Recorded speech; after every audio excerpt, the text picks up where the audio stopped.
Hi everyone, Big Mike here, and once more, we're going to do a tutorial. This time for a system that's quite near and dear to several members of the D20 Live team. Pendragon 5.2, the RPG.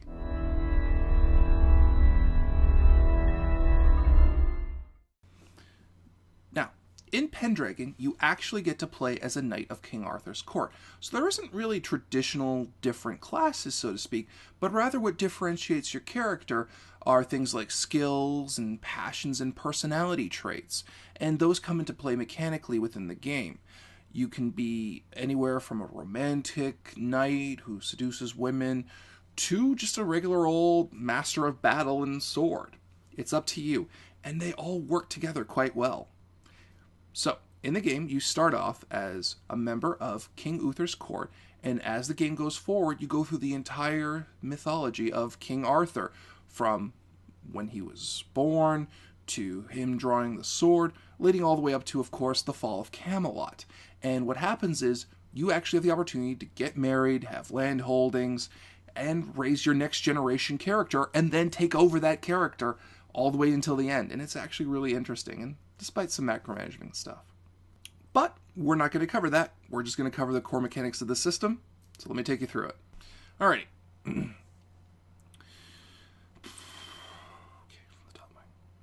Now, in Pendragon, you actually have attributes much like you do in any other system. However, there's a couple of unique differences which makes it kind of fun. First off, there's no intelligence stat at all. Your character is as smart as you are, for good or for bad, but it also helps you with role-playing and coming up with plans and strategy like that. There's no rolling for coming up with ideas.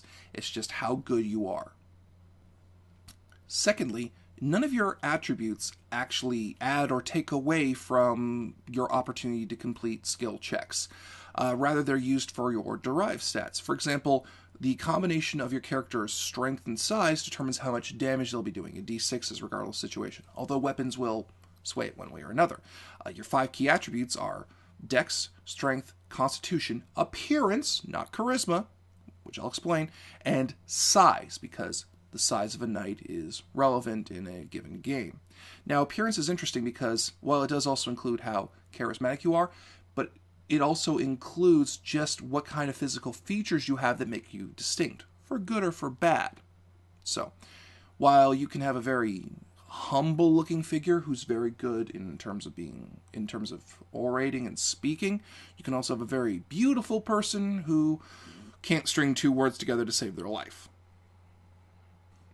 Skill checks are even more interesting. As we've done many times in many other systems, you would normally roll a d20, add a bunch of modifiers, hit a target number. That's not the case anymore. With your skill check, you have a number that represents your skill. So let's say it's horsemanship. Right? And your horsemanship is 10. When you roll that d20, you have to either hit that number or hit a number underneath it. Yeah, if you go over that number of 10, you fail the skill check. And if you hit a 20, well, you belong to the Game Master now, don't you? As you go through the game, you'll have the opportunity to level up and increase certain skills. Should you ever hit the number 20 for your skill, it means you can't fail on that anymore. And if you are able to raise that skill past 20, it adds to your dice roll. So let's say you got a 19 on a dice roll, but you had a 21 in the skill. You'd add a +1 to the 19, it would automatically become a 20. Thus, you would be automatically critically on a 19. Simple as that. Skills generally break down into 2 categories. Combat skills and non-combat skills. Really simple. Combat skills are things like your horsemanship skill, your ability to use a sword or a lance, because those are the big 2 skills of Pendragon, because you're an armored knight on a horse. And of course there's the non-combat skills, like your ability to dance and fall in love with women, or your ability to play games, your ability to use a falcon, first aid, things like that. Anything that doesn't directly involve hurting people just gets lumped into that non-combat skill category. The next section of your character sheet would be personality traits. Now, as your character goes through Pendragon, these traits help define who you are, based on your religion as well as how you roleplay your character. And as you go through, certain traits will sway one way or another, whether you're more chaste or lustful, whether you're more energetic or lazy.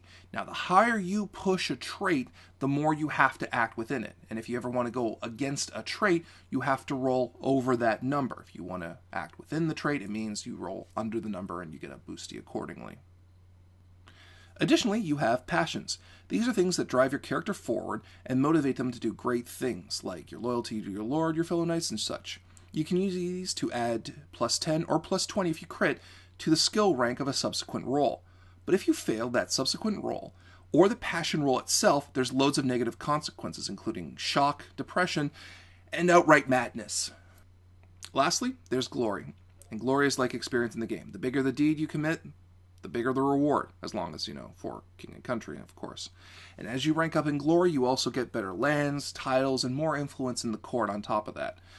And every time you go over 1,000 glory, you get a free increase in one of your stats, depending on what you need, in addition to the one you get every year when you just go through the game normally. And now combat.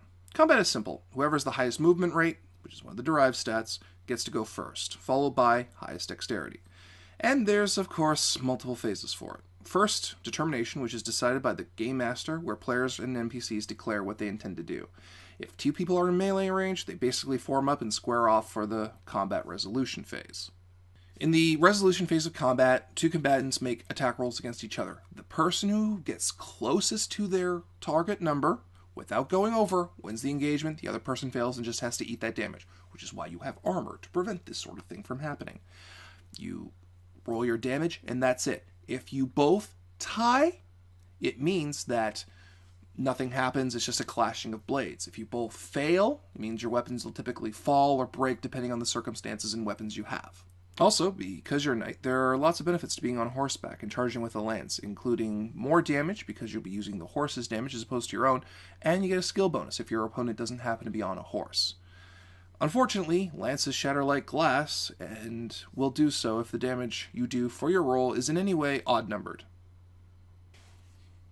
On top of that, if you get enough damage that exceeds your con score, you will actually need to get healing because that constitutes a major wound.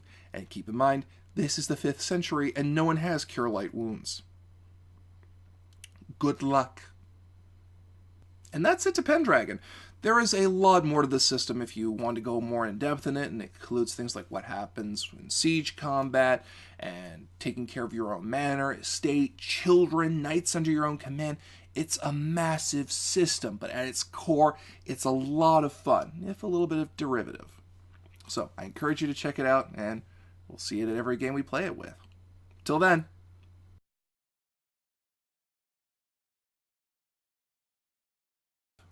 Keeping an eye on the Discord? Yep. Alright. Are they still making a drinking game about me? Yep. You're right. I can't stop you people. I wouldn't even try. It's kind of fun.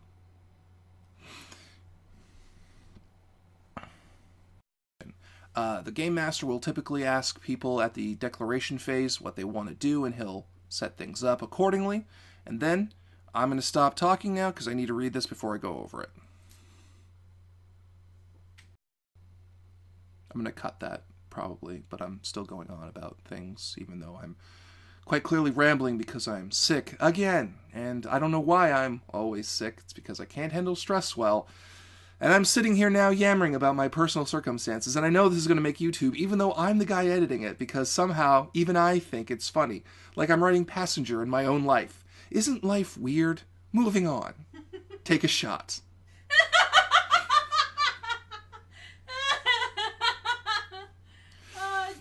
Now, when you're in resolution, it's you, another guy, or girl, whatever. I'm being sexist. Let's move on. I'm sorry.